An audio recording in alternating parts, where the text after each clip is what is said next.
ایک خوبصورت گاؤں میں حسان نام کا ایک لڑکا رہتا تھا۔ حسان ایک ہوشیار اور قابل لڑکا تھا جو ہمیشہ اپنے دوستوں اور گاؤں والوں کی مدد کرتا تھا۔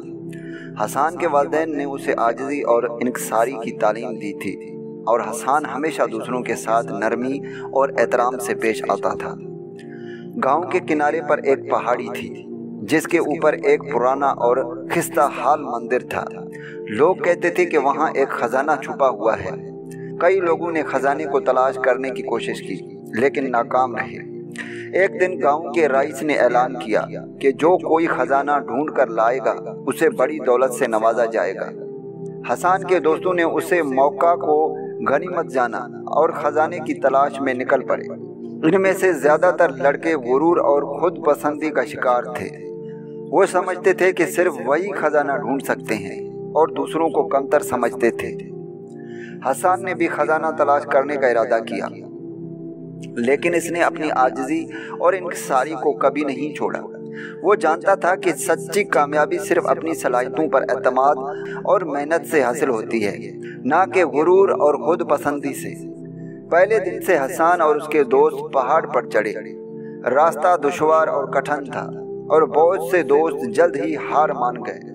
حسان نے اپنی محنت جاری رکھی اور کسی بھی قسم کی مشکلات سے گھبرائے بغیر آگے بڑھتا رہا۔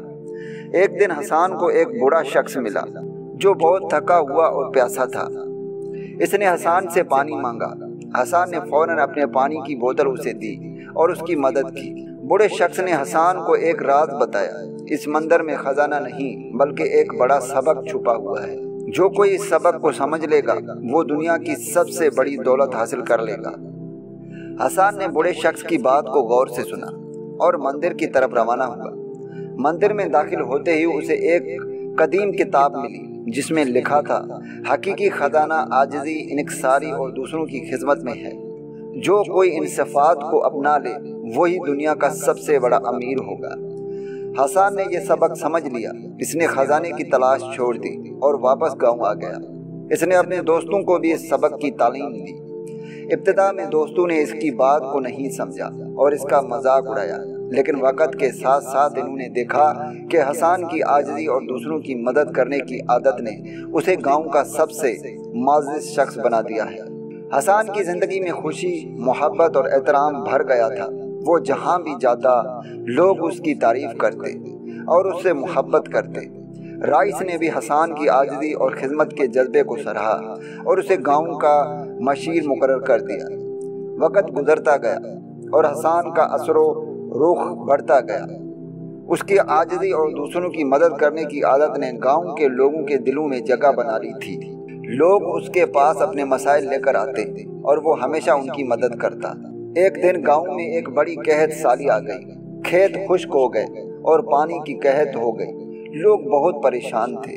حسان نے گاؤں والوں کو اکٹھا کیا اور سب کو مل کر کام کرنے کی ترغیب دی۔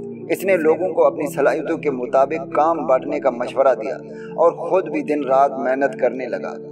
حسان کی قیادت میں گاؤں والوں نے اپنی مشترکہ کوششوں سے قحط سالی کا مقابلہ کیا۔ سب نے مل کر کام کیا اور ایک دوسرے کی مدد کی۔ کچھ عرصے بعد گاؤں میں دوبارہ خوشحالی آ گئی۔ لوگ حسان کی تعریف کرنے لگے اور اس کی قیادت کی قدر کرنے لگے۔ حسان کی زندگی کا مقصد ہمیشہ دوسروں کی مدد کرنا اور ان کی زندگیوں کو بہتر بنانا رہا۔ اس نے کبھی غرور اور خود پسندی کو اپنے قریب نہیں آنے دیا۔ اس کی عاجزی اور انکساری نے اسے گاؤں کا سب سے محترم شخص بنا دیا تھا۔ حسان کی کہانی گاؤں کے بچوں کو بھی متاثر کیا۔ وہ حسان کی طرح بننے کی کوشش کرنے لگے۔ حسان نے بھی انہیں عاجزی، انکساری اور خدمت کے جذبے کی تعلیم دی۔ اس نے کہا، حقیقی کامیابی اور خوشی دوسروں کی خدمت میں ہے۔ جو کوئی بھی عاجزی اور انکساری کے ساتھ دوسروں کی مدد کرے گا وہی حقیقی خوشی حاصل کرے گا۔ اس کہانی سے ہمیں یہ سبق ملتا ہے کہ عاجزی اور انکساری کی طاقت سب سے بڑی ہوتی ہے۔ غرور اور خود پسندی سے کبھی حقیقی کامیابی حاصل نہیں ہوتی۔ سچی خوشی دوسروں کی خدمت اور ان کی مدد کرنے میں ہے۔ جو بھی عاجزی اور انکساری کے ساتھ زندگی گزارے گا وہی دنیا کا سب سے بڑا امیر ہوگا۔